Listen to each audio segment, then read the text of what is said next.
Lalong umiinit ang usapin sa missing Sabongeros case matapos itanggi ng ilang complainants na sila ay nabayaran o naareglo ng kampo ni Atong Ang.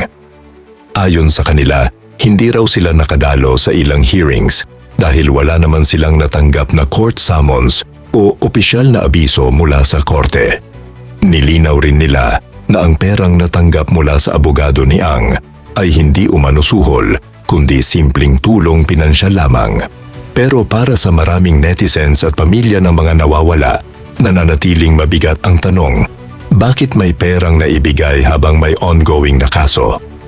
Kahit pa sabihin na financial assistance ito, hindi maiiwasang magduda ang publiko, lalo na't unti-unting nababawasan ang mga complainants na dumadalo sa hearings. May ilan ding pamilya na nagsasabing may pressure umano at pagtatangkang pahinain ang kaso laban sa negosyante.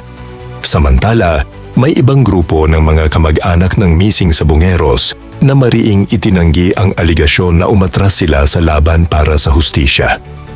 Ayon sa kanila, hindi sapat ang anumang halaga kapalit ng buhay at pagkawala ng kanilang mga mahal sa buhay. May mga panawagan na rin para sa mas malalim pang investigasyon upang malaman kung sino talaga ang nagsasabi ng totoo sa magkakaibang pahayag ng mga pamilya. Sa ngayon, nananatiling sensitibo at kontrobersyal ang kaso dahil hanggang ngayon ay marami pa ring tanong ang hindi nasasagot tungkol sa pagkawala ng 2 dosenang Sabongeros mula pa noong 2021 hanggang 2022. Habang patuloy ang legal na laban, hinihintay ng publiko kung lalabas ba ang buong katotohanan at kung may mananagot sa isa sa pinakamalalaking kontrobersya sa bansa nitong mga nakaraang taon.